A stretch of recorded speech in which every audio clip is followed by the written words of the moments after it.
I'd say the answer to your question is yes and no. There's certainly thoughts to everything and all possibilities. Whether or not we do it always depends on the freshness of players and how you recover from games. So we always have to wait until post game and then post travel to see how guys recovered. Um, for the most part, we recovered very well from Colorado, which was great to see. And for me as a coach, that means I have all options on the table. Steve, how do you approach a new season? How is it for you personally? Is it like the level of excitement? Do you write down goals, or how is that process for you? Excitement for sure.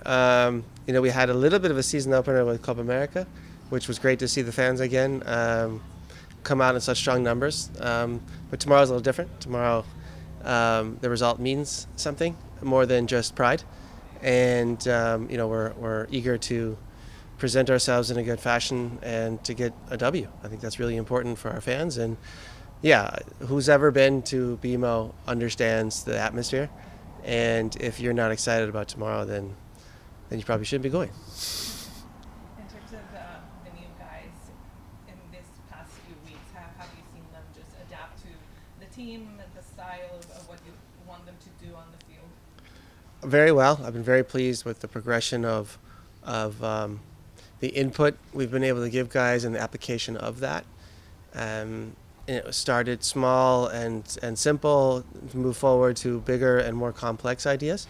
So in a 5 week period, it's getting a lot of information out there and putting it to the test. And I was very happy with the progression of preseason.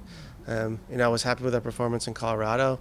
Obviously not with the result, but that can happen in those conditions. That's just part of this game that we have to accept and try to fix that next Tuesday. But I think we're in a good spot, especially from our newcomers. They've learned a lot and adapted and look like they can play in here for a couple of years.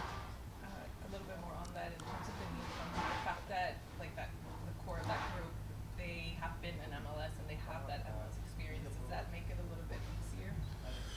I think players who have not been at LAFC but have faced LAFC come certainly with an idea.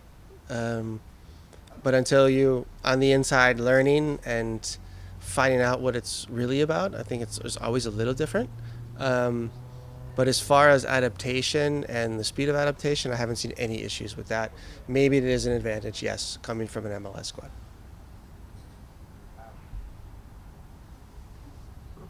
We will move on to Zoom. Josh Gross, go ahead. Thank you. Hey, Steve. Just a couple questions from me. How did you settle on Aaron Long as captain, and what goes into a decision like that? I think every coach is different in their approach. I've been a part of teams and rosters the players decide. They vote and they decide. I've been part of rosters where coaches just decide. Uh, in our case, I do a lot of observing, and things kind of naturally happen.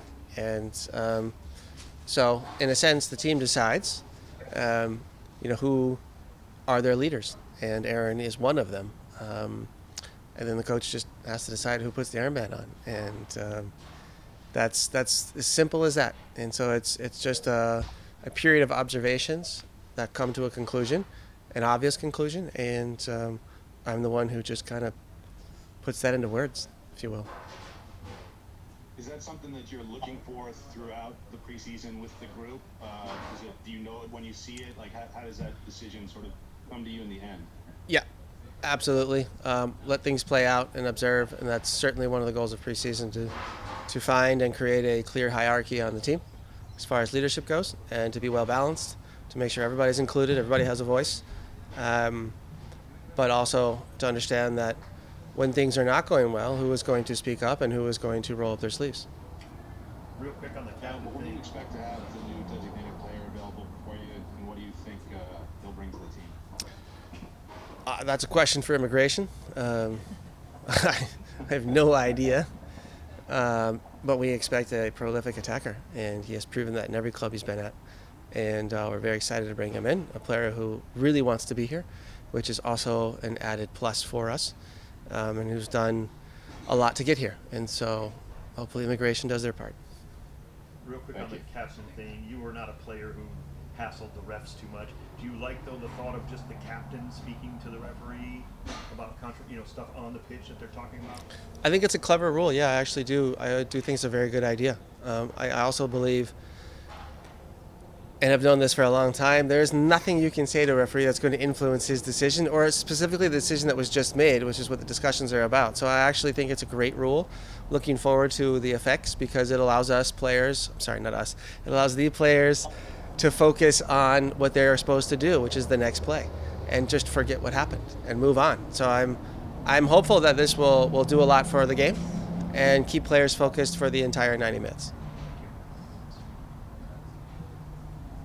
All right, Eduardo, go ahead. Yes, hey coach, thank you for your time. I know it's still early, but you had a good performance against America, and you got one back in Colorado, which looked like a very difficult game for LAFC as expected. How do you measure where the team is at going into the season? Thank you. There's multiple ways to measure the team's success. You can just do pure results in preseason, which is not the smartest, I don't think. I think if you look at performances, they gradually got better each week. So I think that is a better indicator. And that's how we do it. We look at performances and certain objectives we give the players before the game. Did we hit those or did we not hit those? For the most part, we were successful in that rate. And so I would say, after Club America, we felt good where we're at in preseason, but we certainly weren't at 100% yet. And like I said, the game in Colorado is a tough one to really measure. I think our fitness looked fine. The mentality looked great. I think our ideas tactically, as best as we could apply those on that field, looked fine too. Really, we just came up short in 2 or 3 plays. That's it. And so I'm not using that game or judging the team by that result. Tomorrow is important, but tomorrow we would like to perform well and try to tie the two together, performance and result. Andy, go ahead. Thank you, Hasty. Good to see you looking a little warmer than the other day. Just a few for me on 2 players, specifically on Igor Jesus and on Eddie Segura. On Igor, just the limited that I've seen of him in the preseason, looked like he's fitting pretty well this year. Thoughts on how he's acclimated. And then on Eddie Segura, obviously been a long road back from injury and trying to get acclimated with the team. And do you see that more?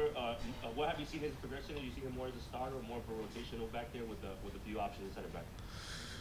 Yeah, I mean, the schedule will demand rotations, and it was only 5 subs, and so some players have to play more than others. He came in preseason in great shape, and confirmed that with consistent performances throughout preseason matches, and deserved to start in Colorado and against Club America, and he's done very well. And so Eddie continues to be an important player in our roster, like all of the other center backs. And Igor, sometimes I forget how young he is, but he plays like a mature number 6 with a lot of patience and cleverness and aggressiveness, and he brings some more mobility that we were looking for. So he's a great example of when you go out in off season and you're looking for a certain player and profile, and we define those profiles very specifically. That John, his team with Neil and scouts and data went out and found exactly what we were looking for. And we've been very happy with Igor so far.